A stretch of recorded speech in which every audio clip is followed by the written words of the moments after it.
You probably know that landscape architects work with plants. We do and we love it, but we use them in really interesting ways that you may not have realized. And we do so much more than pick out plants. In this podcast series, we invite professionals in our field to talk about what excites them about the profession of landscape architecture and the wide variety of things they do. We will explore the many ways that landscape architects positively impact the world. Landscape architecture is a diverse practice that shapes the way we experience and move through our cities and communities, guides our responses to climate and environmental changes, brings forward our public histories, and so much more. We at the University of Colorado Denver Department of Landscape Architecture are excited that you are interested in our field. Please join us as we discover what many people don't know about landscape architecture.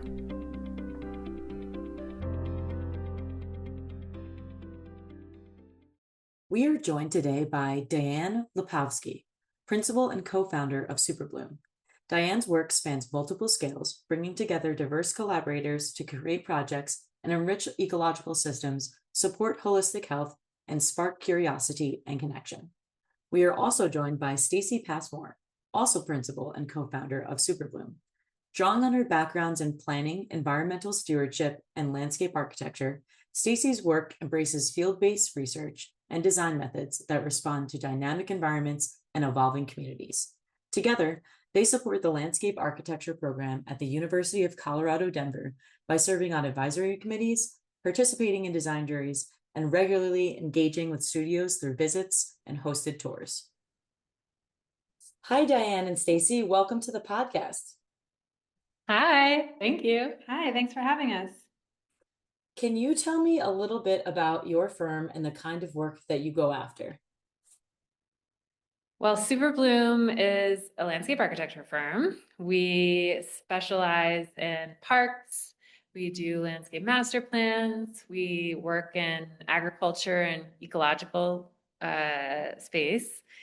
And we also really look at cultural and educational types of projects and green roofs. We do a lot of work in all different arenas of landscape architecture. The scale is less important. We'll do small scale green roofs like the Populous Hotel, all the way to large scale policy type projects like nature-based solutions toolkit for Boulder County.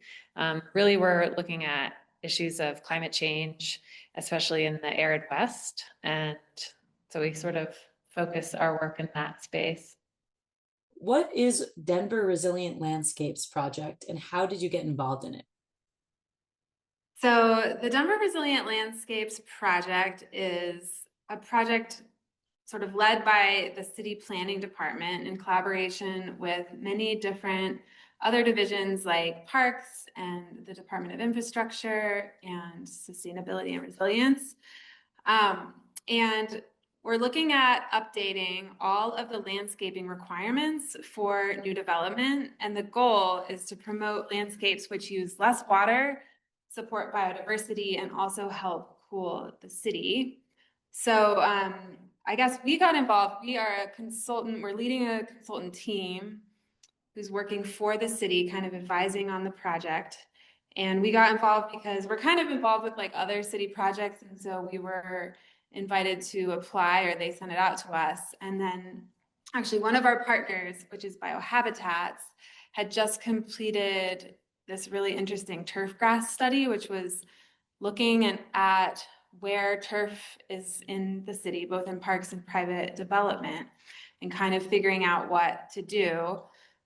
Also, there is a state law that is asking municipalities statewide to restrict non-functional turf in many different applications. So we kind of pulled together this team with Biohabitats, with the Denver Botanic Gardens, with Clarion Associates, which is a nationwide planning firm, and Hydro Systems. And we applied, and they picked our team to kind of lead the consulting effort for this project. It's kind of a combination of building on some major changes the city has been wanting to make for a long time. So sustainability initiatives had kind of identified that the landscaping standards were very outdated and not kind of in line with the city's policies. Also, there was the state law sort of mandating cities to do this, specifically around turf. But we're really looking beyond turf, kind of more holistically also at trees and equity and soils and materials and landscape areas. And we've been consulting with the city itself, so all these different departments, but also we've done a lot of pop-up events in the community. So we've been going out, I think we've done like 10 different pop-up engagement events in each of the different districts of the city, getting input and doing surveys. And also doing a lot, we have like an advisory committee it includes a bunch of professionals from different areas like landscape contractors, developers, landscape architects, community organizers. And so they're also weighing in on what these sort of final recommendations should be. Yeah, just to add to that, this project really is a very high level policy and planning type project, but it really speaks to the mission of our company, which is ecological resilience and research. We've done a lot of research during the course of this project into, sister cities in the US and especially in the arid West with regards to what types of policies and regulations and codes they are testing in their communities to help combat climate change. Are you thinking about pursuing more policy and public advocacy work after this? Yeah, absolutely. I mean, I think through this and some of the other projects we've done, you've heard great feedback that as landscape architects and as designers working not only on this kind of, higher level policy, but also building these landscapes, so how they, get implemented, that there's such a huge value to that. So we've definitely been getting a lot of interest in helping people from that perspective and providing kind of more of a technical perspective.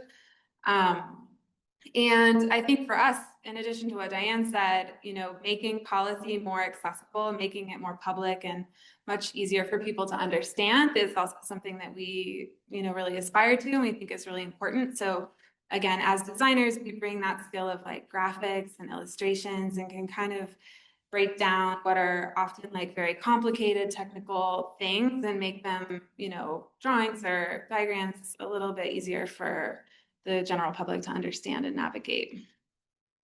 I think we would also just say, the tenor of this conversation is focused on sort of the high level policy, but we love building things. We want to build parks and open spaces, and obviously the code is the first place that we as designers have to go to comply with. So we have a vested interest in doing the right thing so that our future designs in the city also are good and resilient to climate change.